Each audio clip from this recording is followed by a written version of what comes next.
Hello, hello. Hello.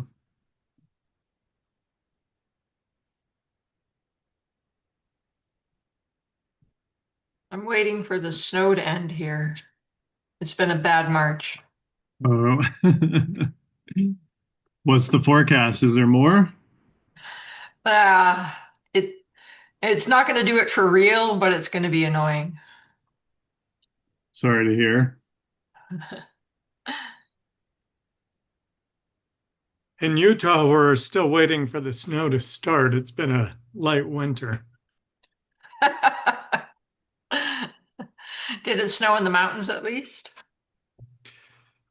A little bit. The ski slopes weren't terribly happy this year, but Mm.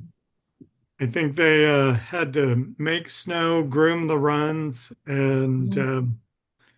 yeah, it was just not real great this year for some reason. La Nina, I guess. Yeah, yeah, that's right. I remember I was up in Davos hiking in like November or something, and they had been making snow, but it was just this highway of snow of the ski run that wound its way down the mountain from all their snowmaking, and you could walk beside it. It was like 3 feet tall beside you, and you're in the grass walking on a beautiful sunny day in November. Yeah. Hello Hello, all. Drummond. Hi. Hello, Ellen. Hi there. Hi, Carlo. Yeah, hi, Carla. Hello, everyone. I am Carla. having, Hi, having to do this everyone. call from a coffee shop, so I'm going to be on mute and I'm not speaking. Carla, I don't know if you saw, but for Carrie Speck, the URN, it's on the agenda as well, but the URN just got accepted by IATA. So now Oh, great. you can refer to Carrie SEDS as URN colon SED colon the SED. Okay, great. Thank you. I'll let the team know.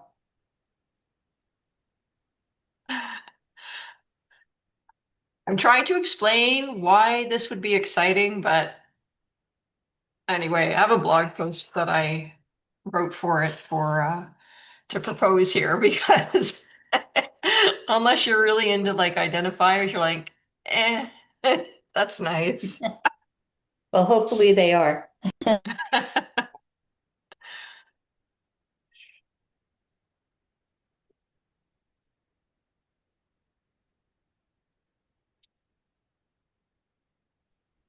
Carly, do you want me to share the screen with the agenda? Yes, please. All right, I'm going to do that. Daniela's joining us. That's great. Yes,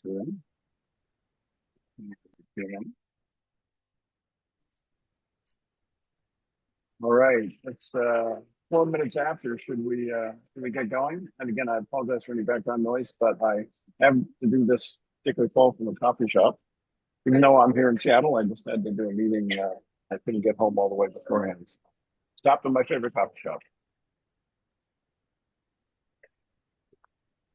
So we should welcome everyone to our March 18th steering committee for Trust and RIP. And we will, let's see, I think it's up here. We share to everyone our antitrust policy notice. I think we all know by heart now. But we won't ask anyone to have to repeat it verbatim. I guess we're just sharing all that.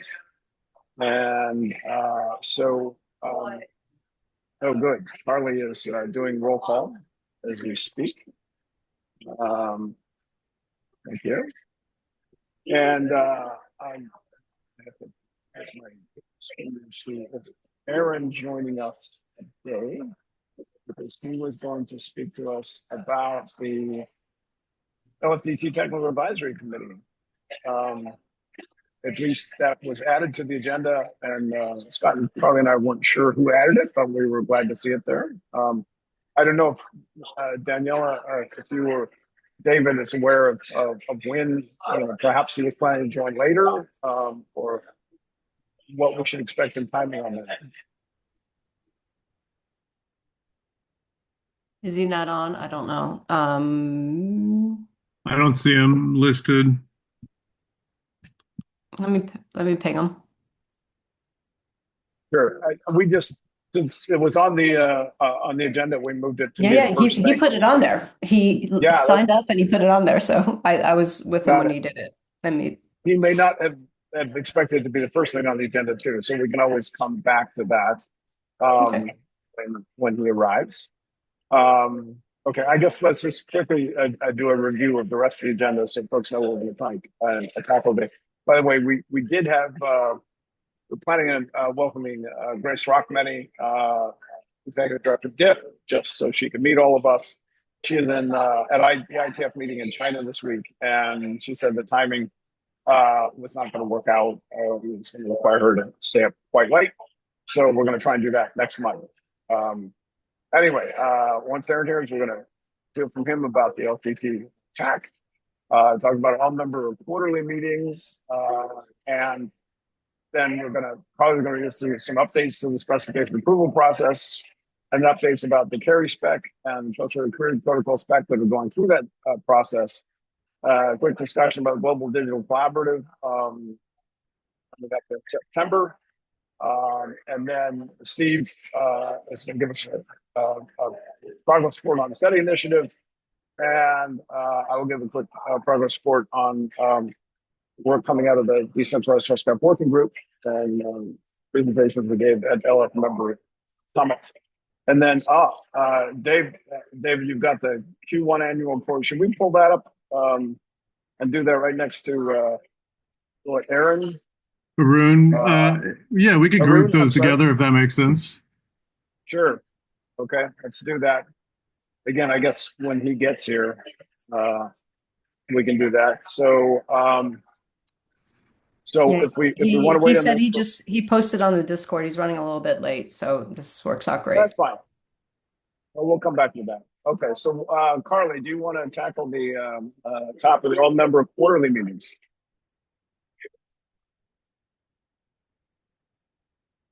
Yes, okay. So we were talking about the last all-member quarterly meeting was in December, and there's currently nothing on the Trust RIP calendar yet. We were wondering, we thought that perhaps quarterly was now too frequent, and we thought about doing semi-annual, and if we aligned with the schedule of IIW, then we can get our ducks in a row before IIW, get any messaging or encouragement or topics or something like that, and then launch for IIW. And if we wanted to have any special presentations, presumably if anyone here has something to recommend for the quarterly all-member meeting. So I open the floor to discussion.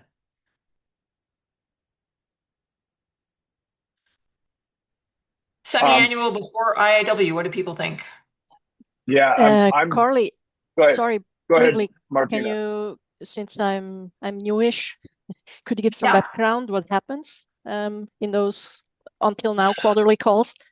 Yeah. So Just brief. I don't want to hold up the entire yeah. meeting. Just to give some When we had context. Judith, we were doing working groups, all had to present something, and it has been getting rather thin lately, and without the constant nagging to the working groups in order to get them to present.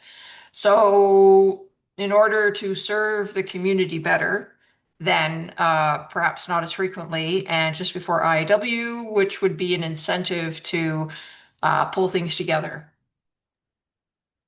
Okay, good. Thank you. Do you have any idea or do you think it is because the schedule is too tight quarterly, or do you think it's just maybe the format? It might be the format. Yeah. It might be this was a place for us where we were giving community updates that were where people were quite interested in the topic, at least to follow it. There's been a slow period, but now with all the specifications and the decentralized trust graph, there is probably going to be more community interest who just wants an update as to what's going on. So it may pick up, and I think that those are the kinds of outputs that we do want to be discussing. I'd love to have Carrie, the tech specs of Carrie. This is our chance to kind of do a public presentation of them at the all member meeting, because it's usually not just all members that are showing up, but it's people who only check in once a year come to this thing. Okay, cool. Thanks. I think the idea with shortly before IIW is a good one. I'm going to second that idea. It feels like we always have the opportunity to. We used to alternate between sort of quarterly meetings where we'd have a presentation that all of Trust RP might be interested in, and we had several excellent ones of that. But then a lot of those started being scheduled by the Ecosystem Governance Working Group. And so there was sort of like, well, which one is it going to be? And I'd rather keep Ecosystem Governance Working Group focused on those presentations. So it feels like twice a year, and again, aligning them before IW would be about the right frequency. And, at that point, we're going to have quite a few updates. I think we'll get better attendance. Who would like to take the lead? If the IAW is April 30th, that means we need to get this because of Carrie, because of the Carrie stack. I think we should talk about IAW. I think we should meet this year and announce things before IAW, but our timing will be close. It's in a month and a bit. And can anyone take the lead on running this all members meeting? So I had previously been taking the lead. I'm too swamped with other stuff. I can't do that too. You have to make a slide deck. You have to email the working the different lead chairs, and I have gotten a chairs mailing list put together, and then you have to nag them. The magnet. I'm willing to help with that because I think rather than the format we had before, which is we expect every working group to write a report on it, I think we should just basically go, hey, working groups that have something they want, to have some real news that's worth getting the attention of the full all members meeting, and that way folks will really, it reinforces, oh, I want to come and get the current highlights of what's going on. Daniela, you put your hand up. Go ahead. Yeah, I put it on the chat. We can help with all that logistics. We can have Tomasz help again, like he did for the symposium. Oh, he did a great job. Mm-hmm. Oh, he was fabulous. Yeah, I put in the chat I have been updating that membership mailing list. So that should be pretty accurate. Like 80 to 90% accurate. Nicholas? Okay. Yeah, I just raised my hand. Can you hear me well? I'm passing through inconsistent reception, so I apologize if it's noisy or static. But yeah, I would definitely be willing to help or stand up for this this event. Okay. Okay, great. So what date? So what date, right? IAW is the 28th to the 30th. So are you thinking the week before? That's why I had my hand up. The week before actually is SETI, the Kerry Foundation, etc. And so with Easter on one side of us at the beginning of April and eliminating that week before, we've only got the week after Easter and the week of the 14th to deal with, really. How about 13th, April 15th? sorry. How about Wednesday, April 15th, which is when we have typically done it? Tax day. Yeah, the week before, the week of that has the very meetings. So it ends up being 2 weeks before IW. Um, that feels pretty good. I'm going to check my calendar.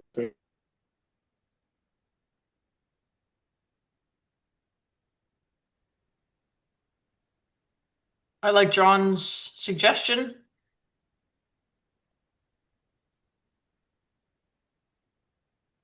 Open discussion at the end or something. Steven?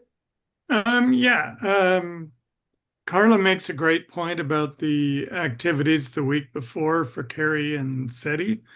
What if we just took a time during IIW and did it then? Since it's an all members meeting, we can probably even invite new members potentially. I So hate to be, have it on the I 29th? hate to be, I hate to be a negative about that. Yeah. I've tried that once before with another group. It's really hard. It's really hard. It's hard to get the timing set up, and then it's hard to compete against the other things that are, IW is always such a crazy schedule. So, and especially if we want to do something to help prepare and get messages concentrated beforehand, I'd rather do something where it's not competing with the rest of what's going on. And if we do it again, if we do it on the 15th, so it's 2 weeks before IW and it's the week before the Carry conference, it would help us prepare for both of those things. I think that's again just one person's point of view. No, I agree That's a with that good as point. well.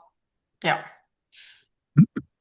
I just want to mention, I think really the narrative push that we've been making in terms of the decentralized trust graph is I think is incredibly ripe for stitching together a coherent narrative of all the different trust properties that we're trying to cohere in a single representation that still honors self-sovereign identity.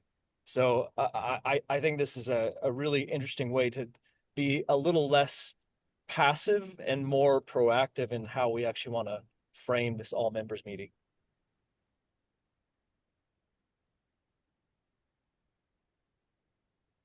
Um, I for the Also, go ahead. sorry, just for the topics for the all members meeting, I'd like to see the carry stack, especially carry stack. If you can give a nice solid representation, you can build that momentum to get you through carry week and then IIW. And then to see the trust graph and I don't know and then an invitation from other working groups if they also wanted to have something to present. Yeah, if we're saying okay, let's aim for the 15th, then some group of us can just get together and work with Tomash. That would be amazing. And we'll just put together a program outline and then get the word out to everyone. And that gives us. I mean, we have almost a month to prepare for that. So I think that should work well. Are we looking for the working group chairs to present? Don't we have to check with them to see if that date is good with them? The problem is there's no perfect date for anyone. And we do normally No, hold it but on Wednesday. Yeah, go ahead. yeah, but if we're looking to showcase the carry suite, aren't we looking to be able to approach those co-chairs? Yep, good point. Yeah, If well, we I guess what we can do is we can test the date with everyone and see if there's a bunch of conflicts, then we can look at a different date. Go ahead, Carl. can someone float that date and time then with Sam or anyone else from the carry and see if that works? April 15th, 10 a.m. PST. I think that was a pretty standard time we used to run these things at. Wednesday. Did you say 10 a.m. PST? Yeah. Okay. 1 p.m. EST. Okay. But I just want to raise up, do we want to consider something more like this time, even though it is later for Europe, but it allows more participation from APAC? So just raising that up as it might be a better time, for a larger number of folks. What do other people think?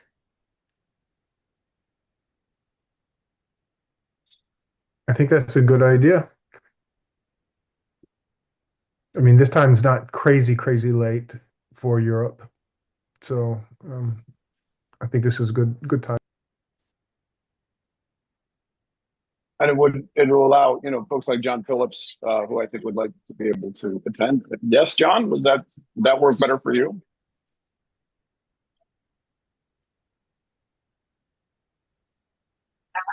Oh, John's giving a thumbs up. So cool. All right, so that's so the action item is for the Carla and Nico to check with the Perry working group to see if that time will work. I'm writing them now. Cool. Sam, Phil, and Kevin. Perfect.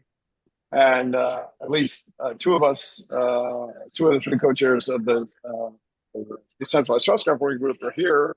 And I know the time works for me. I know it's a little late for you, Martina, but would that work?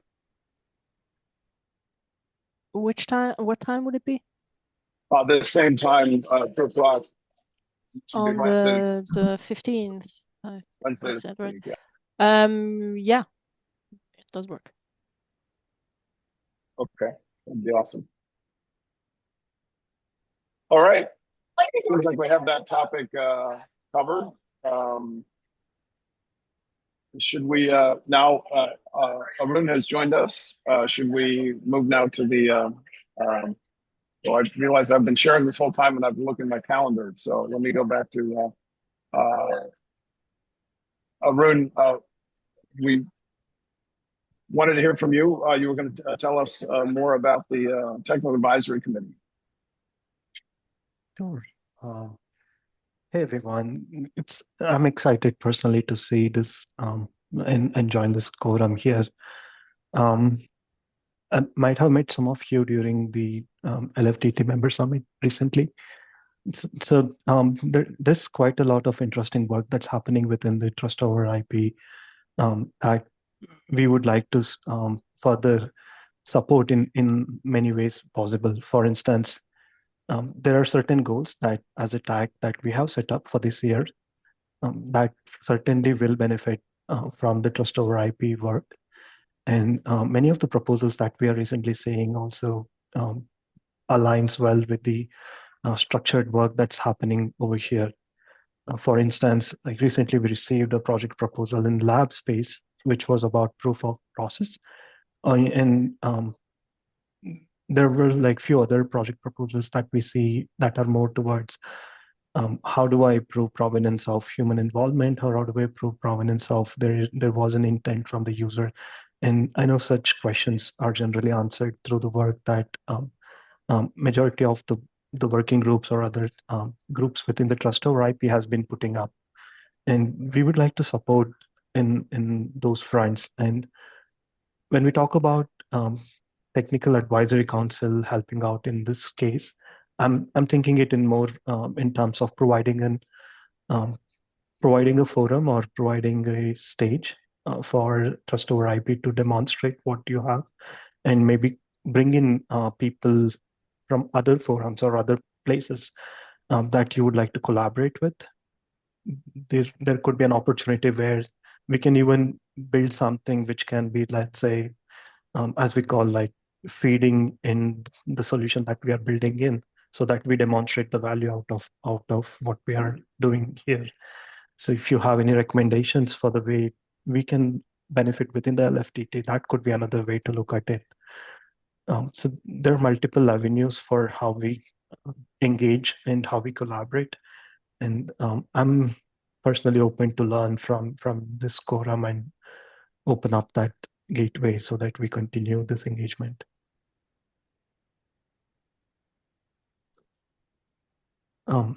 So with that context, I wanted to ask if you have any questions or like what was if there are any areas that we can immediately get started with, or if you prefer, we can put forward a action item plan and work together on how we can mutually benefit, or like whatever steps needed for us.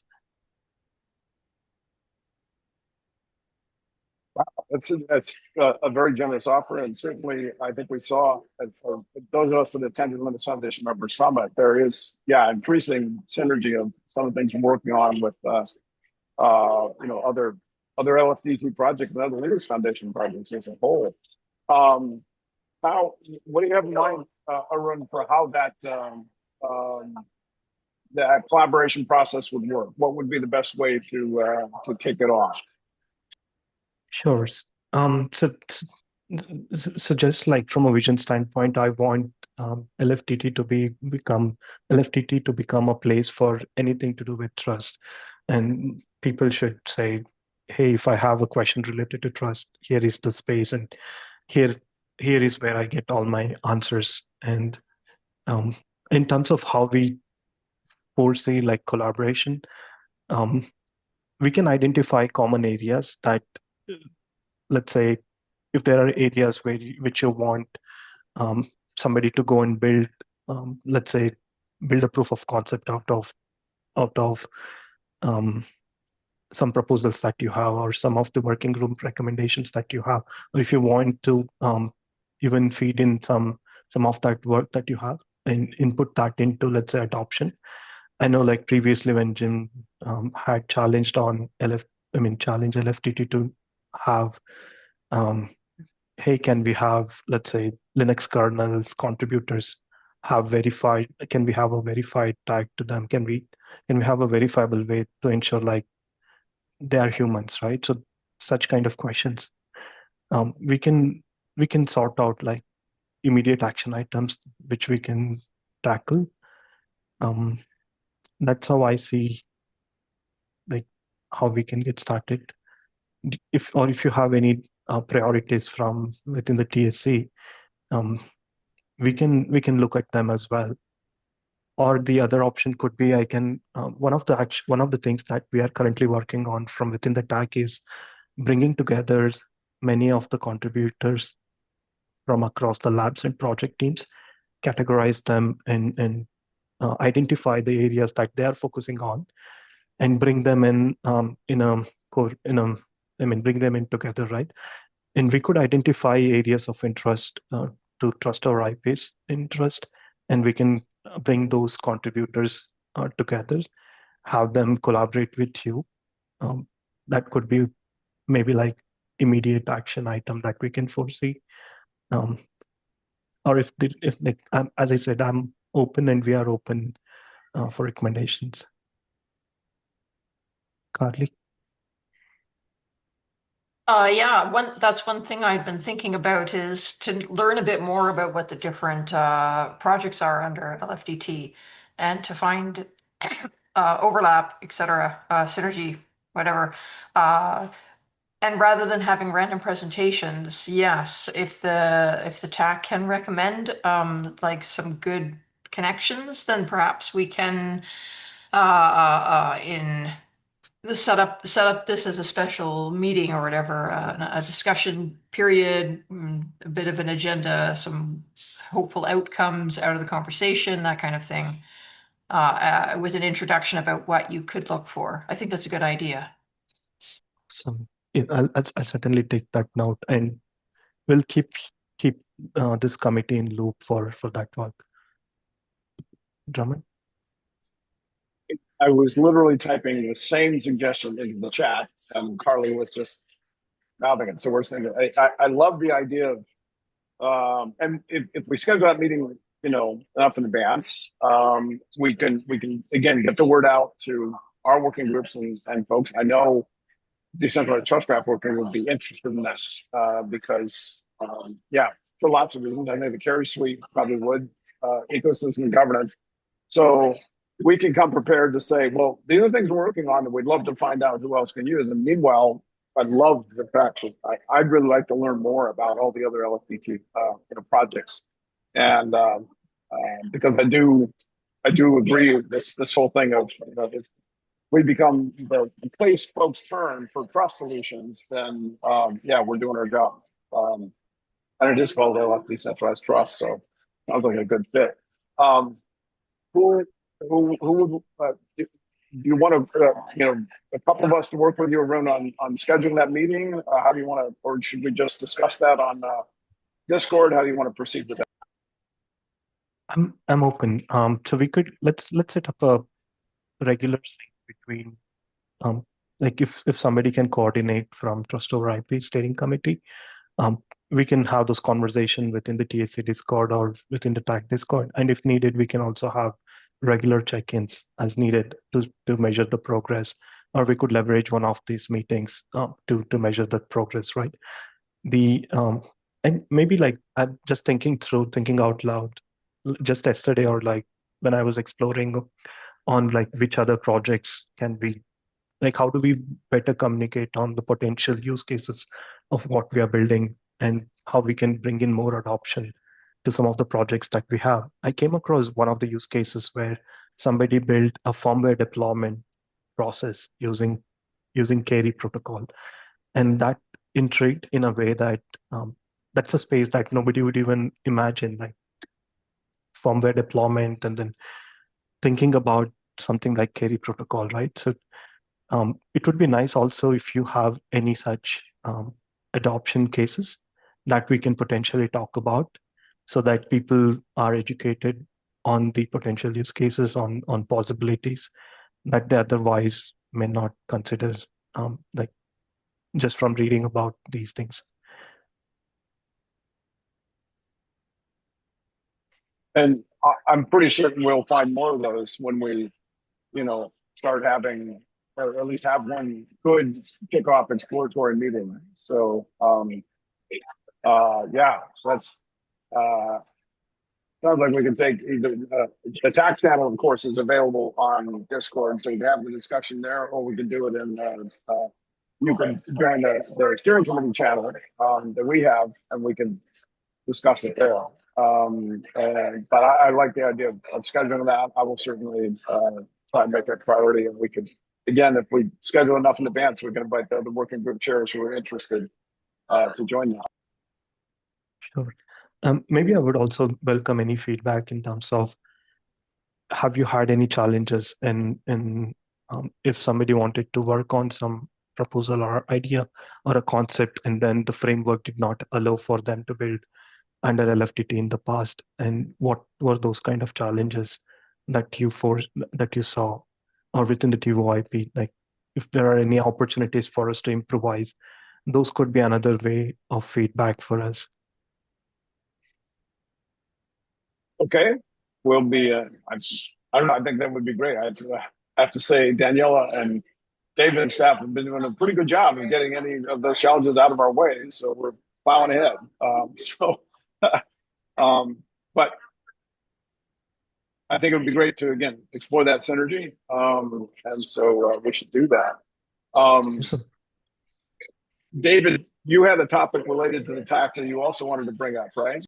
Sure, although this was a little bit more tactical than what Arun was talking about, but just to build on what he was saying, the Technical Advisory Council is a resource that you can tap into, and one of the ways that projects communicate with the TAC is through the regular reporting schedule. So just to let you know, there is an annual report that's due to the TAC soon, and that doesn't just need to be status. You can talk about challenges, you could talk about questions, you could talk about areas where you need help. So again, just sharing that that's another way to build that relationship with the TAC and ask questions or look for support. And Arun, I don't remember off the top of my head when that was due, but I think it's maybe a couple weeks since, maybe in the past. So anyway, just a flag that that report is due, and when you have a chance to send it, you can have that discussion with the TAC.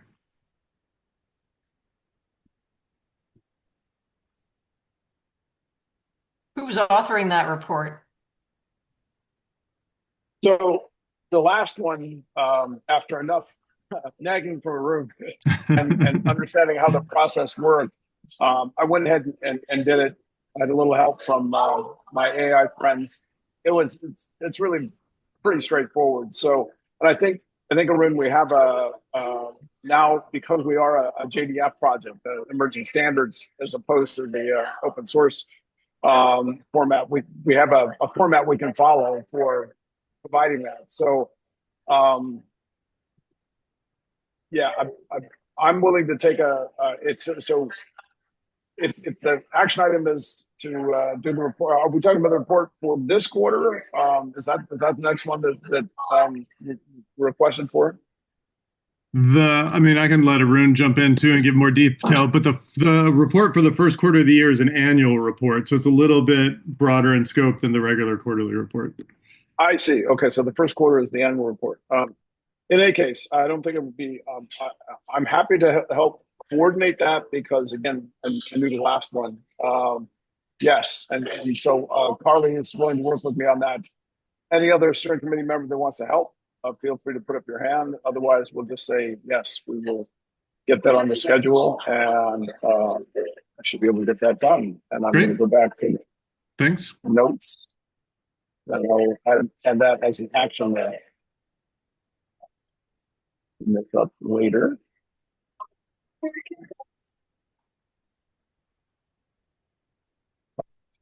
Thanks.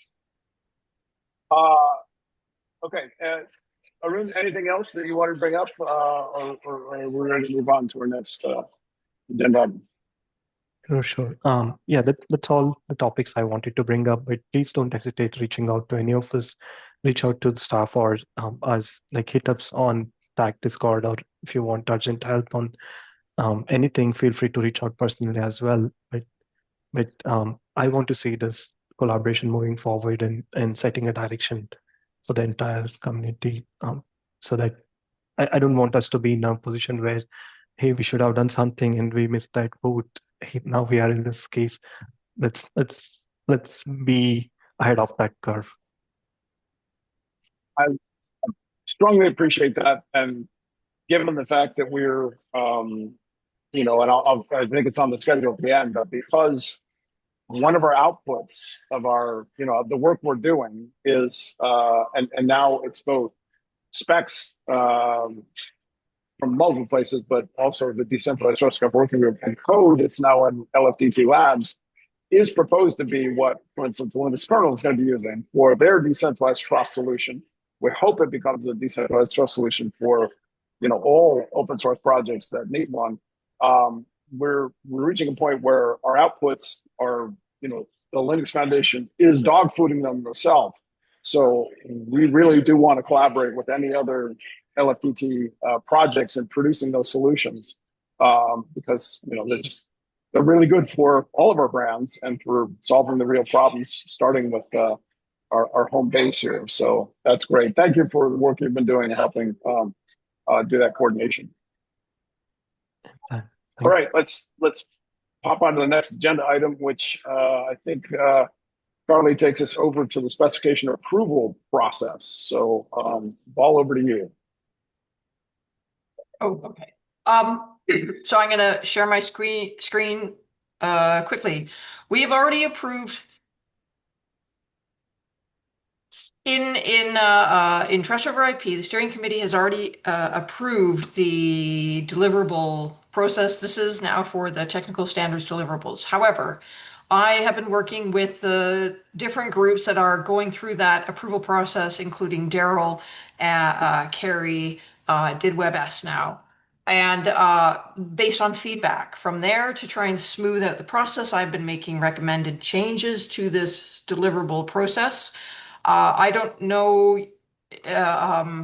I was seeking approval from the steering committee. They're not substantive changes. They're the same things, just sorted out better and divided into forms.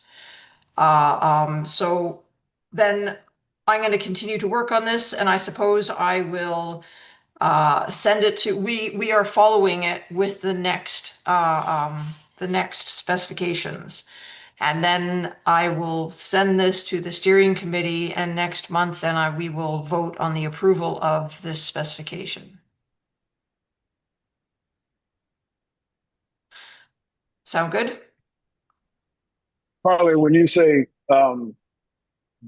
vote on approval of the specification, you mean on this process document? On this process doc, and so I'm working on the process doc with the groups that are currently Right. going through. And then I can, when the steering committee approves the changes, which, like I said, are not substantive, I will then Yeah. put it up as official process on Confluence, where it'll be less changed.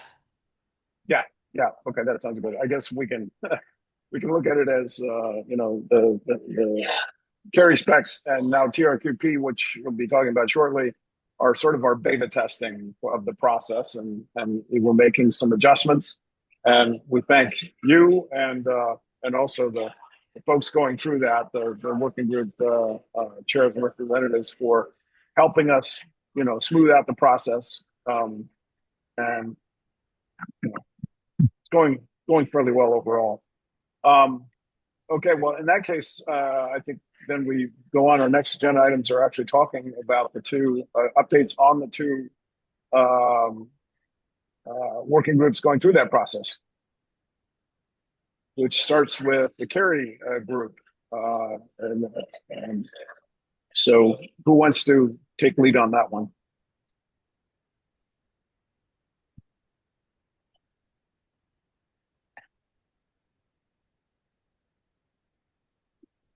I'm going to go back to the Carly, unless there's anything else you want to. Oh, is my screen show still being shared? Yeah, your screen's still being shared. I clicked on stop sharing, and then it still All right, it still I'll see doesn't what stop me. happens. So if you can share, I'm trying to stop sharing. Fascinating. I did just try to share, and it says, of Okay, course, I'm gonna try to stop share. I can't. I did it stop sharing now? Still see it. nope. We still see it, and I still can't share. I'll be back. Okay, Carly's gonna. That's one way to get it to go away. That's ironic, but anyway. All right, we'll go back to sharing the agenda, and good. So Carly's gotten through number 6 in record time. So we just wanted to give the steering committee updates on the two going through that process.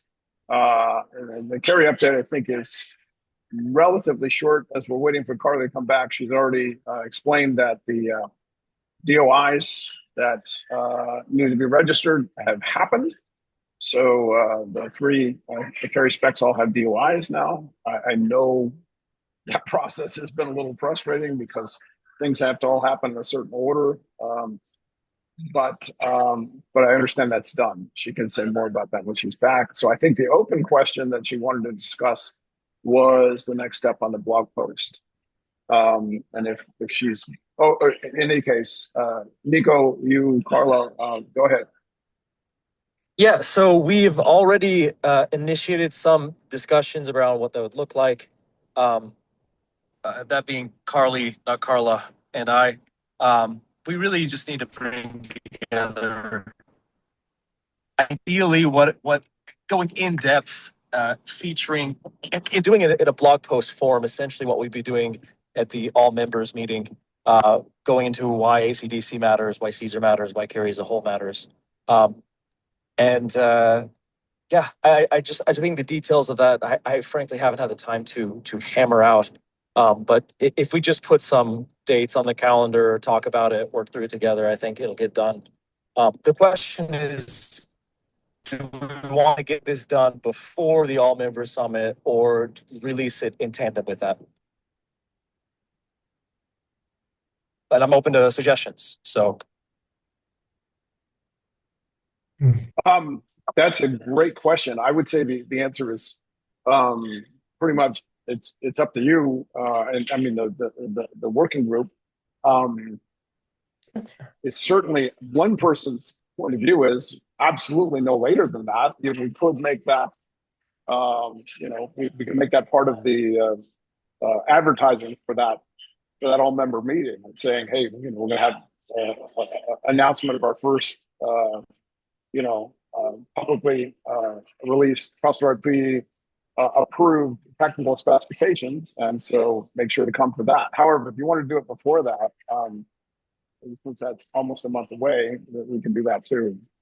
Whatever you think is, but that's just one person's point of view. Other thoughts on that? Also, I would love any feedback as to um, how we should go in depth. I mean, would like giving an example as to like a real life implementation be useful, like a hypothetical, something actually being implemented? We now have like at least two, and a third on the crux of becoming a major pillar of adoption for Carry. Obviously, VLEI is a huge one. Then we now have the GSMA Open Verifiable Calling Project, where I actually saw Eric at the at Mobile World Congress in Eric Drury here at the steering committee at Mobile World Congress in Barcelona. It was very nice.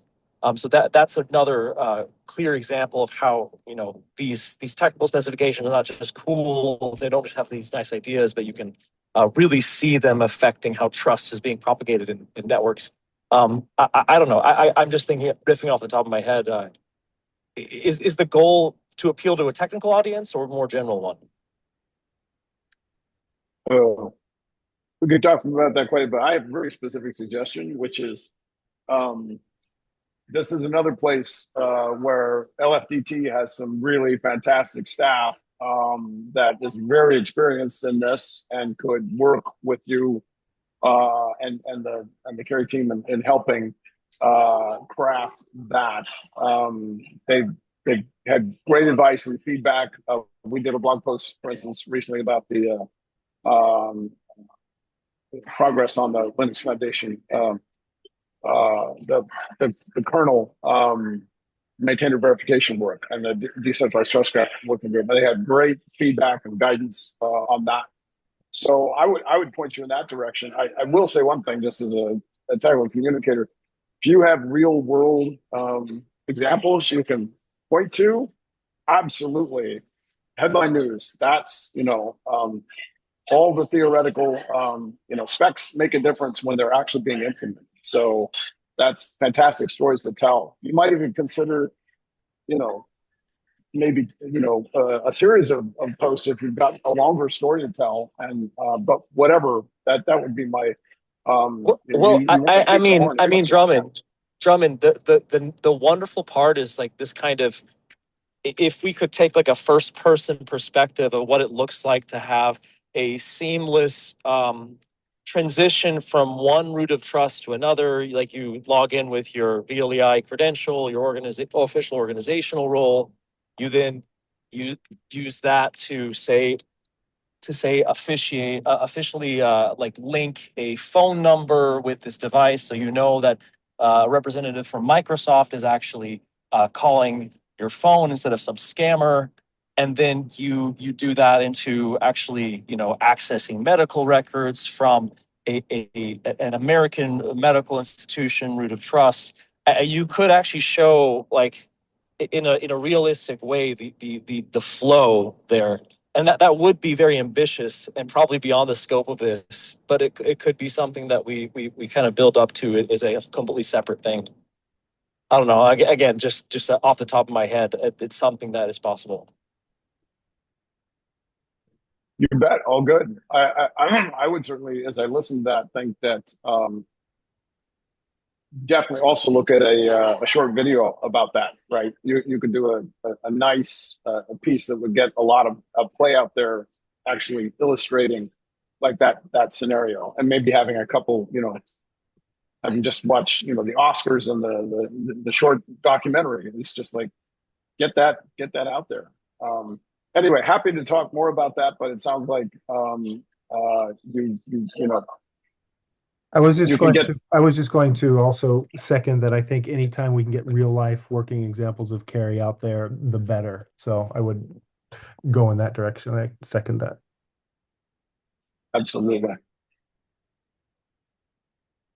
All right, that sounds good, and certainly I think we've answered the time frame no later than the all member meeting. In fact, any way we do it, we should, in my opinion, make it part of the you know invitation and anticipation of getting people to all-member meeting, even if it's announced before that, we should say, and you're going to learn more then, because it is also the week before the CarryCon. So yeah, sounds great. Okay, well, if there's nothing more about that, because the Carry specs have already largely gone through the process now, and they have there's another DOIs.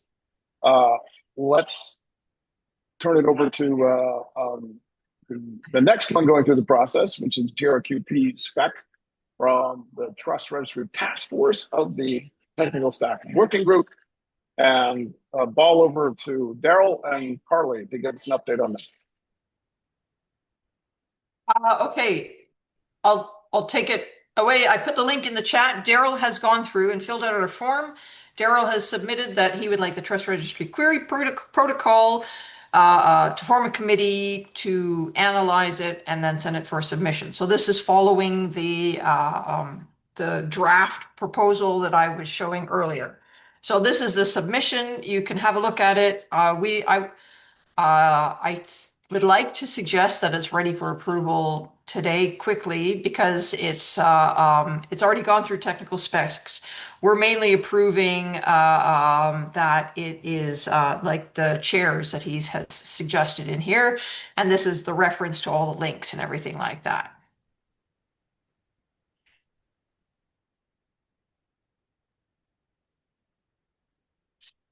I'm So scrolling down where are the chairs? Yeah. Oh, there it is. Down there. Yeah. Okay. All right. You're a chair, Drummond. Yes. No, I'm I thought I was you're just a review. You're the review committee. Drummond's review sorry. committee member. Eric has been kind enough, gracious enough to take on the chair role. And Tim Boma is offered to step in as what was the term, Carly? He had a great term for it. Passing familiarity. Yeah, so someone with a passing familiarity and a familiarity with standards overall. Mm-hmm. So yeah, he did a really good job on that.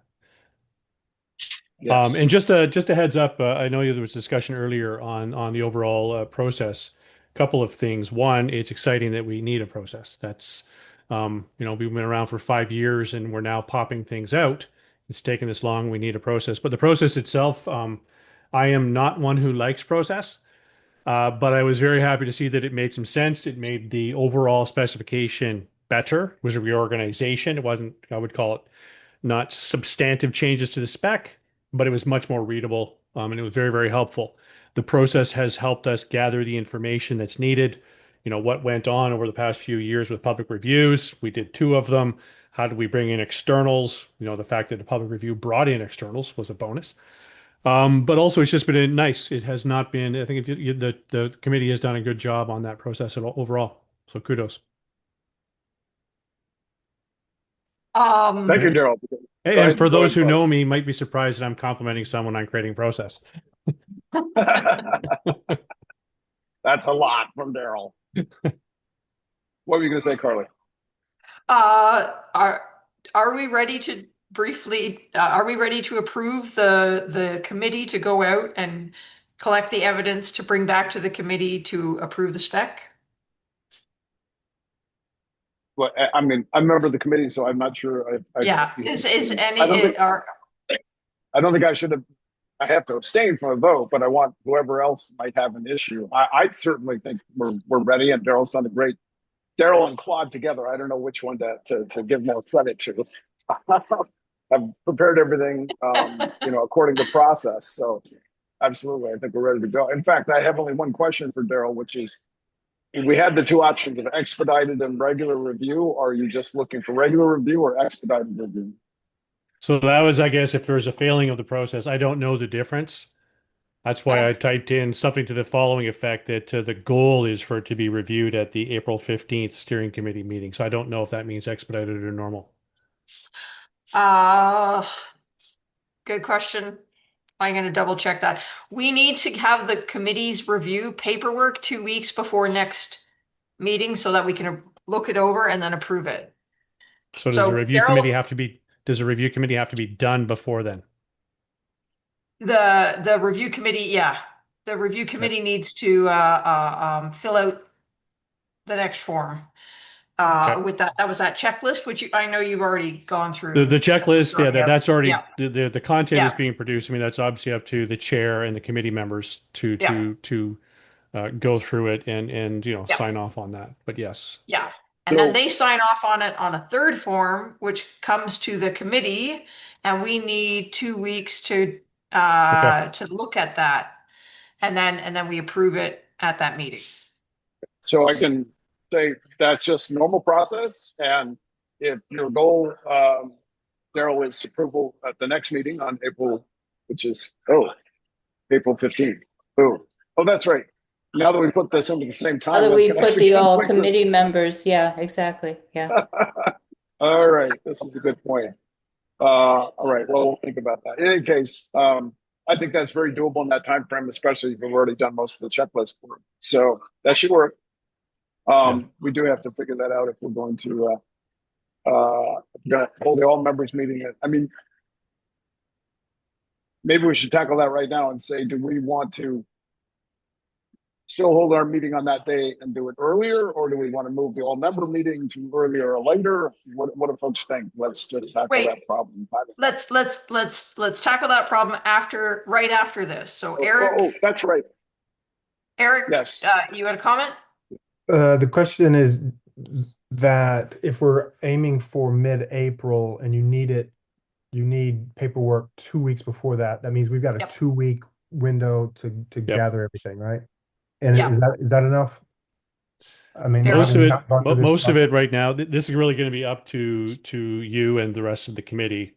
My view is I should have in your hands, I'm hoping by the end of tonight, and if not tomorrow, a very good document that fills in the needs that obviously you would need to go through, along with a Loom video that explains things.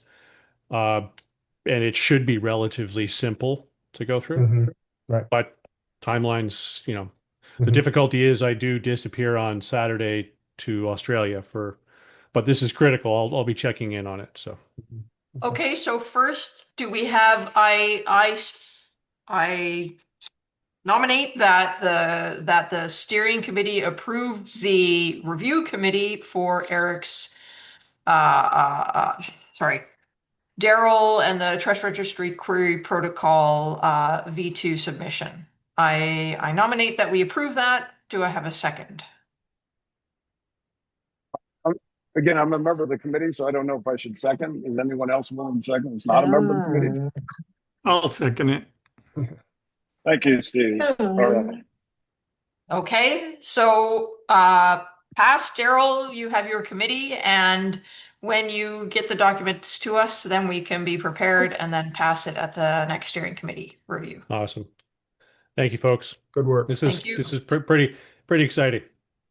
Yeah. Excellent. Okay. And I'm putting that in the notes. Yeah. Now we can tackle the issue of dates. Since we just set the all member meeting right on top of our next meeting on April 15th. Simple question. Do we stick with that? Do we move that before earlier or later that day so we can still meet, or do we move to a different day? What folks think?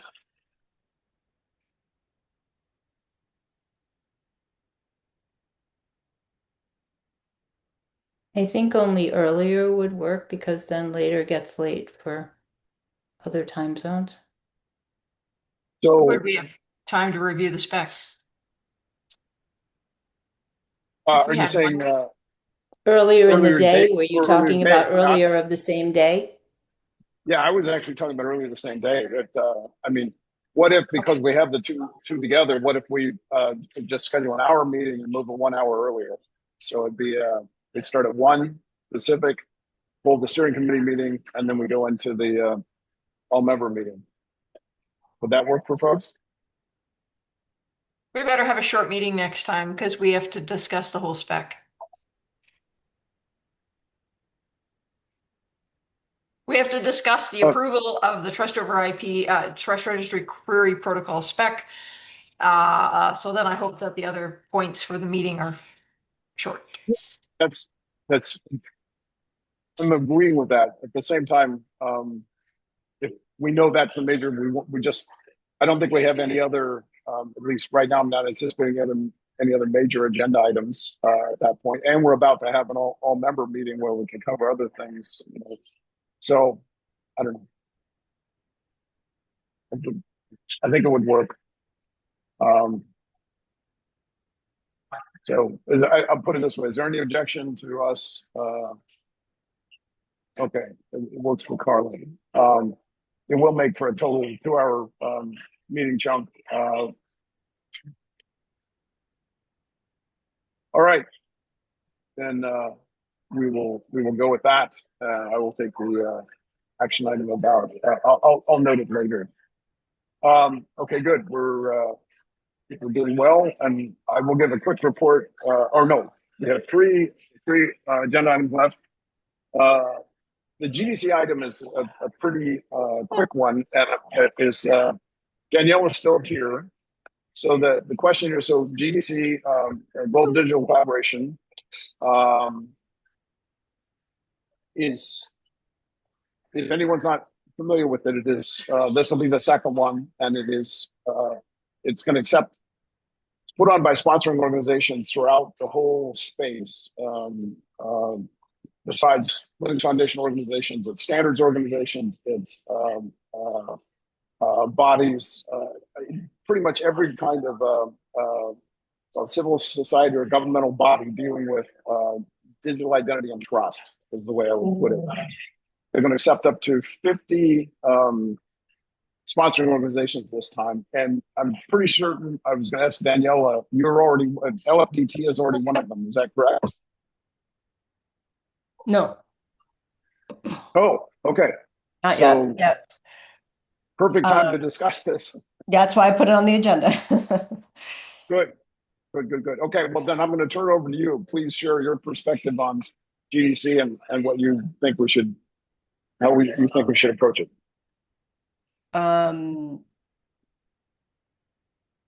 Yeah, so this year it is on September 1st through the 3rd.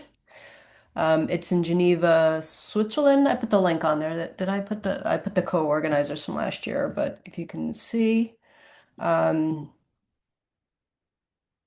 I think they've been making some announcements of already co-organizers that have been accepted already. It needs to be a community effort, and I think Trust over IP certainly is the leading alignment with the JDC conversation.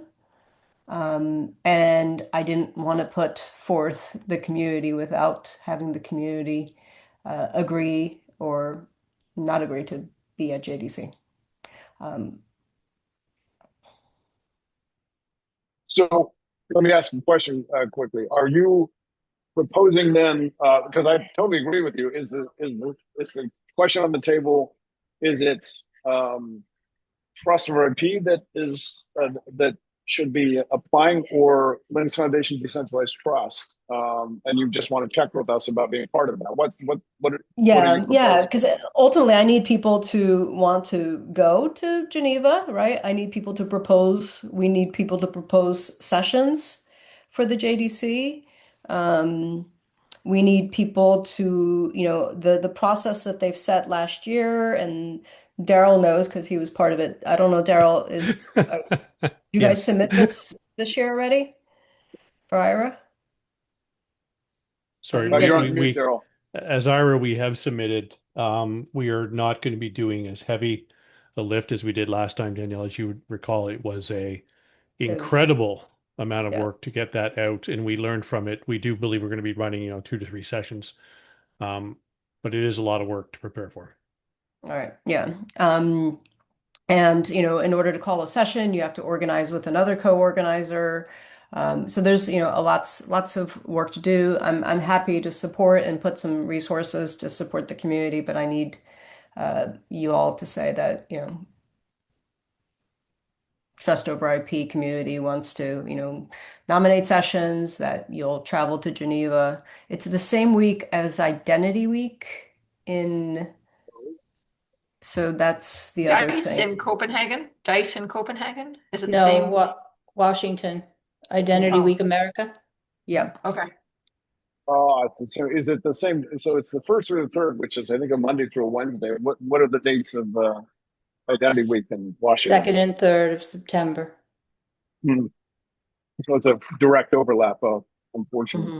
Well, I will put up my hand that I know um, uh, the first person cooperative plans to support that and do so under, well, we have submitted separately in case, but I think there's a small chance we're a tiny organization, but we would support Trust RP and LFDT, either or both of them, and plan to hopefully have at least a couple of people there, and would help, schedule sessions, which I think we could do several very relevant ones, including, if both Kerry and TRQP are out by that point, we'll have more working drafts from possibly even final drafts by that time of some of the BTG specs.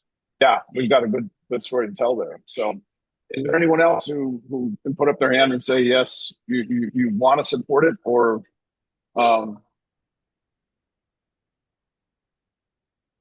I know I cannot. I'm already speaking at Identity Week America. is there anyone else, Carla, from Blythe that would be able to attend there in Geneva? I know that we're sending a team. Yeah. Okay, good. I'm Eric? going to be there as well with open verifiable calling. And here's a plug. Please join tomorrow's ecosystem governance working group for a presentation. And I think, I mean, so the open verifiable calling project is really interesting because it leverages some of the carry stack. It works closely with Glyph and the LEIs. And so I think it's an opportunity to show how a lot of these pieces are being pulled together. So we'll definitely be there. And Eric, have you submitted as a co-organizer or just for No, presentation? no, we're early days, but we're planning on being there. And I think Okay. I think we might have That's talked to Ivan with Glyph, but I mean, I don't know. Yeah, Ivan is our organizer. Yeah. Carla, Karen, is Glyph a co-organizer or sponsor? I believe one or the other. I don't know if he's put in a sponsorship. I think at a minimum we would be on the co-organizer list. But I'm not working on GDC. So Okay. I just know that he started preparations on it. Karen, go ahead. Yeah, for us, we are actually also in the early stage of planning to join this event in Geneva, but we are still because we might have a paper to release about the what's happening for the like using the global identifiers like LEIs from Glyph and the VLEIs, as well as some government part. They have some digital identities being issued for the countries, the citizens and everything like that. So we are also planning on this part. So in case Trust of IP or the Linux Foundations have such thoughts, I might be able to support on this part. Just like Eric, we are still in the early stage of planning, but not yet have applying for any like organizing or co-organizing. Yeah. Okay. Okay, that's excellent. I think, Daniela, you're hearing quite a bit of support, and that's before we really reached out elsewhere, to the rest of the Trust RP. So my key question is, do we want to apply, um, you know, as co-organizers, Trust RP or LFDT or both? Because then we can count as two organizers putting together sessions. So what's your thoughts on that? They probably won't accept both. Let me talk to them. Daniela, it looks like Ivan has signed Glyph up to be a co-organizer. Okay. Yeah, I That's think good. life was formally announced.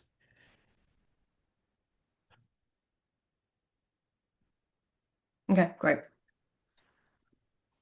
So what then Daniela, do you want to do? Did you just want to take the ball and decide which one makes the most sense and let us know, or how do you want to proceed? Let me talk to Daniel. Perfect. Yeah, I don't know what the Yeah. status is. Yeah, I'll come back to the steering committee.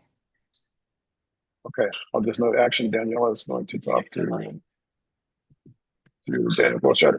Perfect. Because whichever way works out the best, we'll just unite around that, and then again, I think the deadline is something like another couple weeks, and then I'll announce the second set of organizers, and then we start working on sessions. Right? It's the general plan. Yep. Okay. Excellent. All right. We have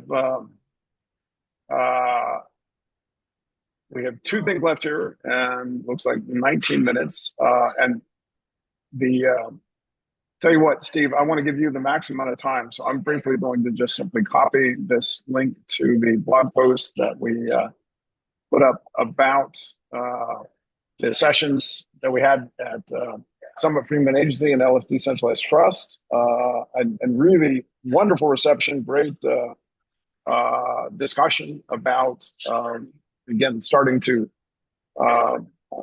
show the code to actually implement the specs. The two are racing together forward, and we're just really pleased with that. And thank you again to Daniela and Hart and all of the LFDT staff that helped set up the meetings and the sessions that we had there. It went very well. Happy to answer any questions about that. I do think it's important for folks to know, as what's in that blog post, that these three LFDT Labs projects are now officially there, and they're getting worked on. So that's really all I had to say about that. And unless there are any questions, I'd like to turn the rest of the time over to Steve to give us an update on SETI.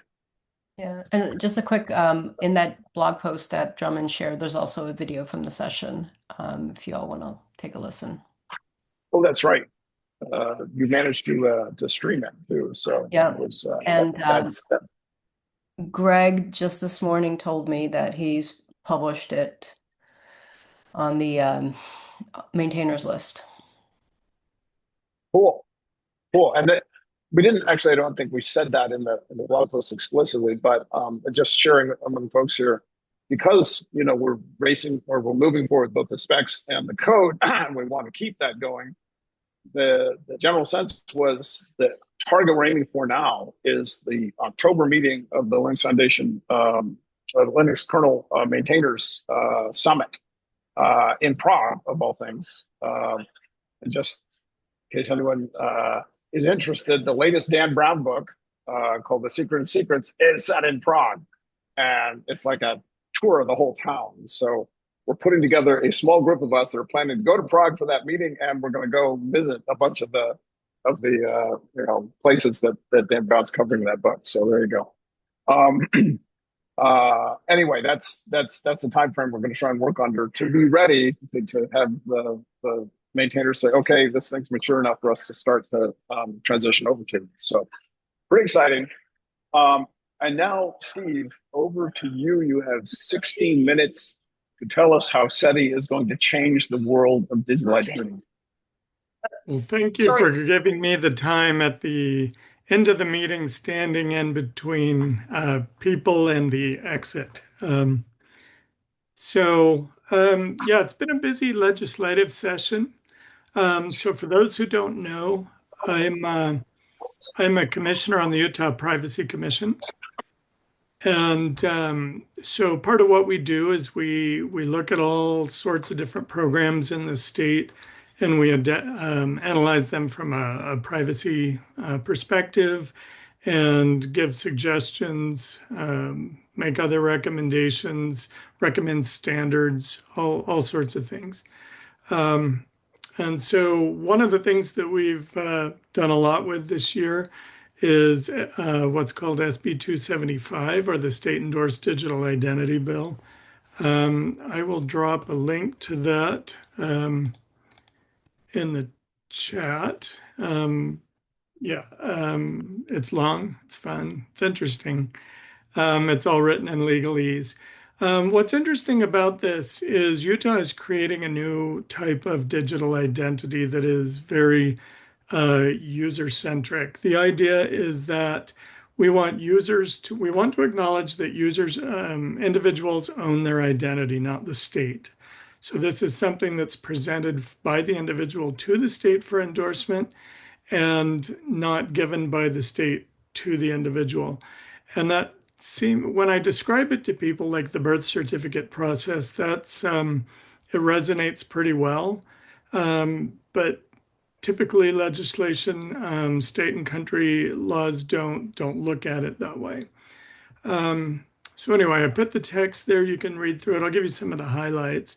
Number one is it passed our Senate and House of Representatives unanimously. So think of all the stuff going on in the world and all the things that happen in such a bipartisan fashion. This is pretty unique that we had both sides of our political aisle agree that this was important to do. So right now it's passed the legislature, and on Friday it was sent over to the governor for signature, which he's expected to do usually within the couple of weeks after the end of the legislative session, which was Friday.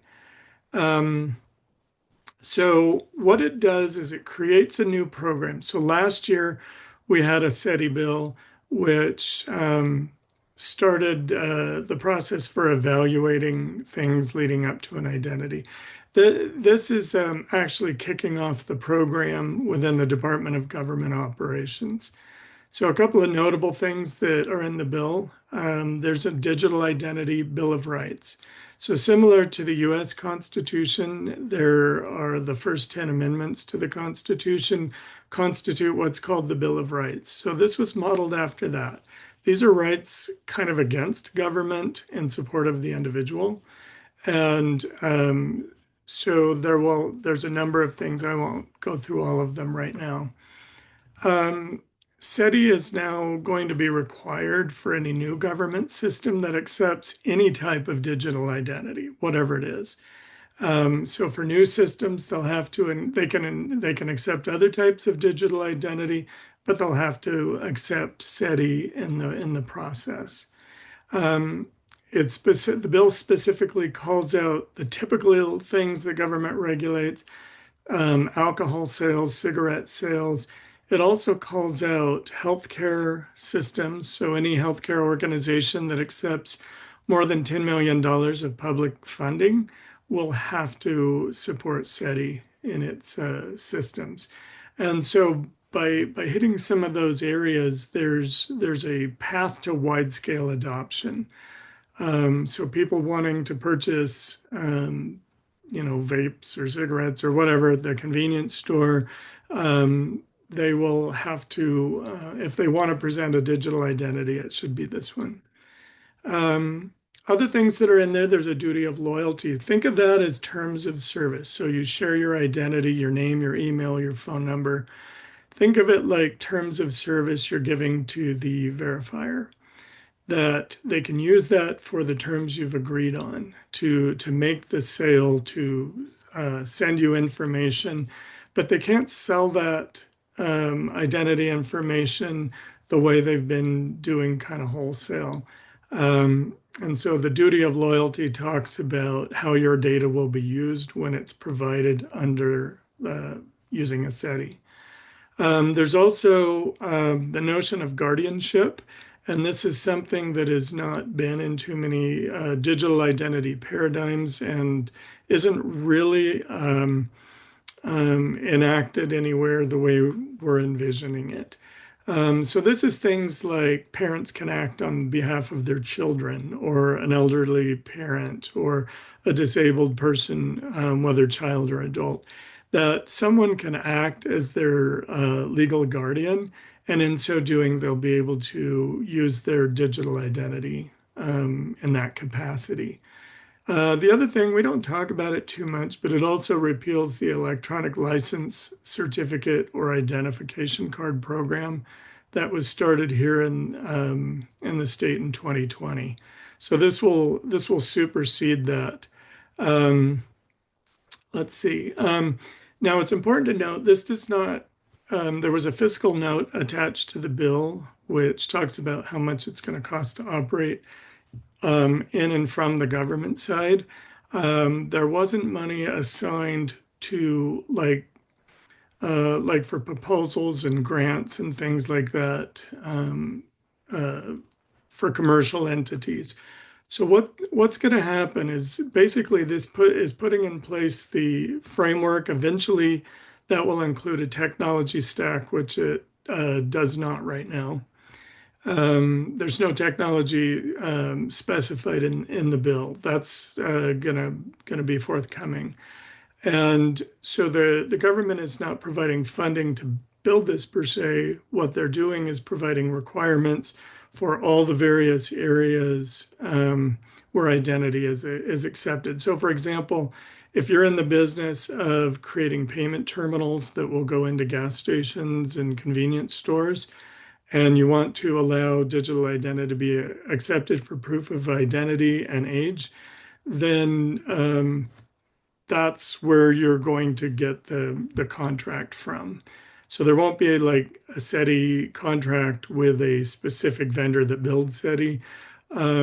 What there will be is a requirement for new payment terminals to use SETI, and then under those contracts, will that's how you'll get funded if that's what you're seeking, that type of funding. So there will be a number of things. Healthcare is another one. So if you're building healthcare records and you have current contracts that require digital identity to be accepted within the state, starting January 1st, I should say, um, then then that's where your funding for that will come from under those existing vehicles, and not as a direct result of this bill in particular. Um, the other thing that was passed was HB 450. So that is digital privacy amendments. So that's what in large measure created the Utah Privacy Commission, and designates who comes in, and things like the state auditor can recommend a few people, the governor can recommend a few. It's been expanded to allow counties and cities to be able to send representatives, and then also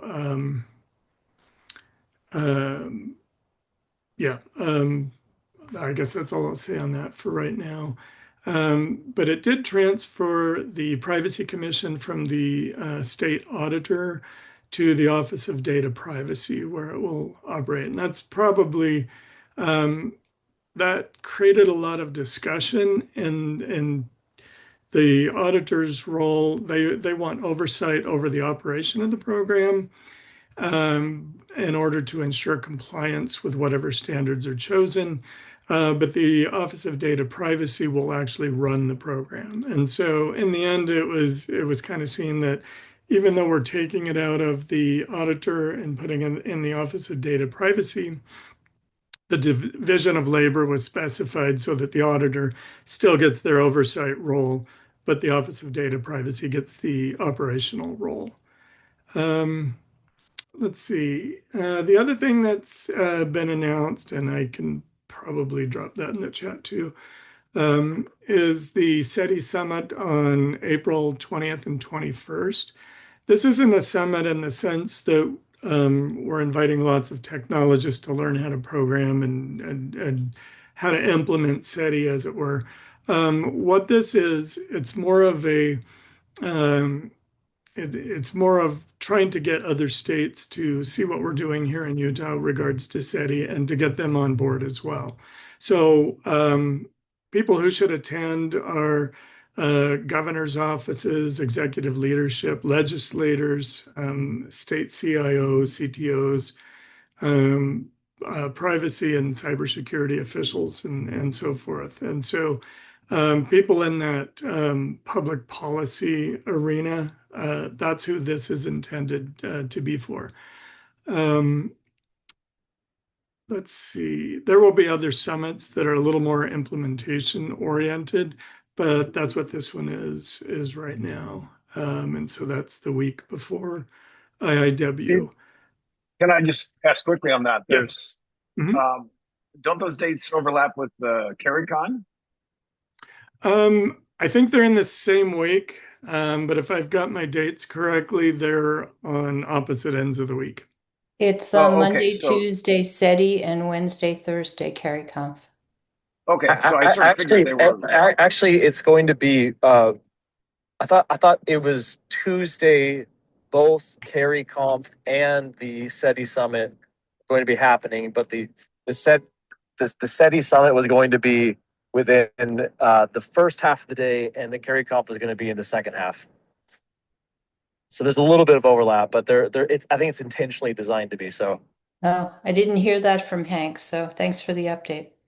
Yeah, I hadn't heard that either. I do know that they're in the same location, which is going to be I believe, the Utah Valley University campus in Lehi, Utah, which is not the big one. It's one a little more central between Provo and Salt Lake. And so, yeah, so the dates are all I know on this one. I will probably be attending the Carry conference as well. Um, so I haven't really looked at that one, but it's my understanding they're on different dates. So anyway, this is big news. What we would really appreciate from the state's perspective is talking this up amongst your legislators, whether you're in the U.S. or out. It doesn't matter. We see this as a very good paradigm for building identity solutions in a way that preserves the individual privacy and security, but also puts the state in kind of a management role.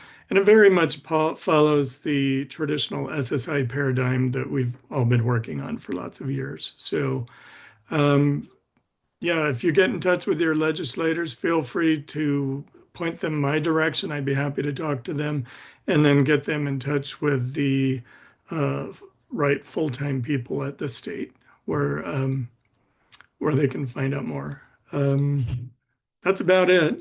I think I've stayed within the time. Any other questions on that? Just quickly on the SETI Summit, I know that, yeah, first of all, it's fantastic. Oh, by the way, I don't know if I can find the link to it quickly, but Phil Winley just published another blog post about, about SETI and sort of the need for state endorsed digital identity in the age of AI, right? And I'll try and find the link to it just because I thought it was brought those two topics together. In the previous SETI Summit, there was real effort to bring those other states. Is that same thing going to happen here? Because I would love to see if we can get Washington. If Washington State wasn't there before, to see if we can get them there this time. Yeah, we'd love that. So last time, I understand that we had representatives from 15 U.S. states. And I know that our chief privacy officer has been talking to representatives from a couple other countries as well, although it's been more active at the state level. So if Washington would like to come, by all means, they should definitely come.